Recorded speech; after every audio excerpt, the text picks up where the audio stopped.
Shalom Bapak Ibu, saudara-saudari yang kasih Tuhan kita Yesus Kristus.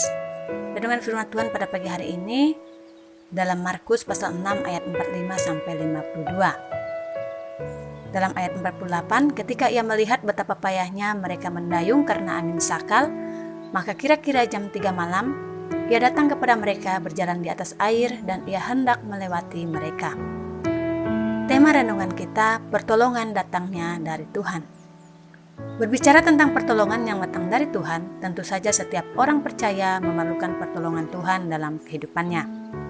Karena dengan pertolongan Tuhan kita yakin ada kekuatan yang akan memampukan kita melewati berbagai permasalahan dalam hidup. Adakah hidup kita sebagai orang percaya yang tidak memerlukan pertolongan Tuhan? Tentu saja ketika kita menjalani kehidupan kita dengan kekuatan sendiri, menghadapi permasalahan atau pergumulan yang ada, kita pasti sering merasa bahwa kita tidak sanggup karena kemampuan dan kekuatan kita sebagai manusia sangat terbatas. Kita sudah mencoba yang terbaik dengan berusaha, akan tetapi tanpa adanya pertolongan Tuhan, kita pasti merasa lelah, mengalami ketakutan, bahkan tidak tenang. Sampai pada akhirnya kita mengalami yang namanya putus asa yang menyebabkan kita menyerah. Adakah manusia yang tidak lelah, tidak takut dan tetap tenang ketika berhadapan dengan berbagai tantangan dalam hidupnya?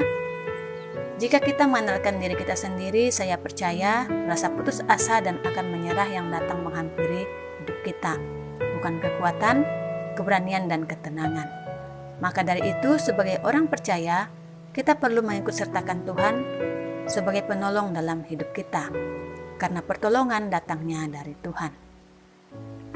Dalam kitab Markus pasal 6 ayat 45 sampai 52, bagaimana para murid Yesus mengalami pertolongan Tuhan dalam hidup mereka. Kitab Markus menceritakan setelah Yesus melakukan mujizat lewat 5 roti dan 2 ikan untuk memberi makan 5.000 orang, murid-murid Yesus segera diperintahkan untuk berlayar terlebih dahulu menuju Betsaida.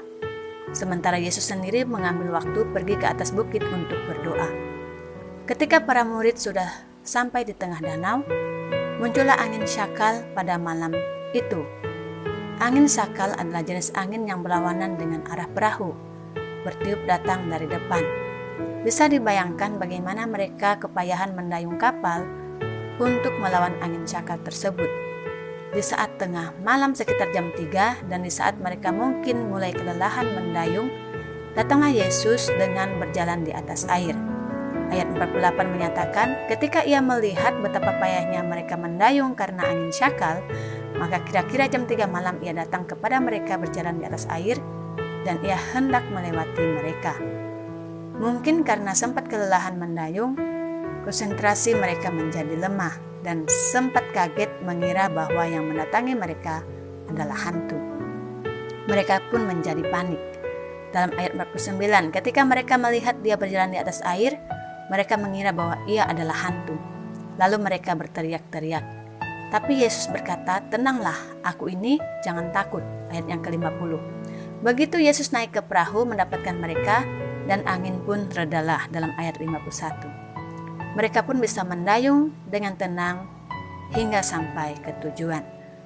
Saudara yang kasih Tuhan, dari renungan firman Tuhan hari ini, ada 3 hal yang kita pelajari. Pertama, Yesus sebagai penolong dalam ayat 48. Yesus datang sebagai penolong, itu artinya ia tidak pernah membiarkan kehidupan kita sebagai orang percaya menghadapi kesulitan-kesulitan hidup kita seorang diri, asalkan kita mau melibatkan Tuhan dalam setiap hidup kita. Mazmur 121 ayat 2 mengingatkan kepada kita bahwa pertolonganku ialah dari Tuhan yang menjadikan langit dan bumi. Yang kedua, Yesus sebagai penghibur, ayat yang ke-50. Kata "tenanglah, aku ini, jangan takut" memiliki arti bahwa kehadiran Yesus akan memberikan rasa aman dan tentram dalam diri para muridnya. Dia datang memberikan penghiburan di tengah situasi ketakutan yang mereka hadapi. Hal ini juga akan kita alami ketika kita menghadapi masalah, namun tetap tenang dalam hadirat Tuhan melalui doa-doa kita. Sebagaimana yang dikatakan dalam Ratapan pasal 3 ayat 26, adalah baik menanti dengan diam pertolongan Tuhan. Yang ketiga, Yesus datang menyelesaikan masalah, ayat 51. Sebagaimana Yesus datang menyelesaikan masalah yang dialami para murid, demikian juga Yesus akan menyelesaikan setiap permasalahan-permasalahan yang kita hadapi dalam kehidupan kita. Namun satu hal yang perlu kita miliki dalam hidup kita yaitu iman percaya kepada Yesus Kristus. Amsal pasal 3 ayat 5 dan 6 menyatakan, percayalah kepada Tuhan dengan segenap hatimu dan janganlah bersandar kepada pengertianmu sendiri. Akuilah Dia dalam segala lakumu, maka Ia akan meluruskan jalanmu. Bapak, Ibu, Saudara yang dikasihi Tuhan, mari undanglah Yesus masuk dalam hidup kita. Jangan takut dan khawatir, karena ketika kita mengundang Tuhan Yesus, campur tangan Tuhan akan menolong hidup kita. Karena pertolongan datangnya dari Tuhan. Selamat beraktivitas, Tuhan Yesus memberkati.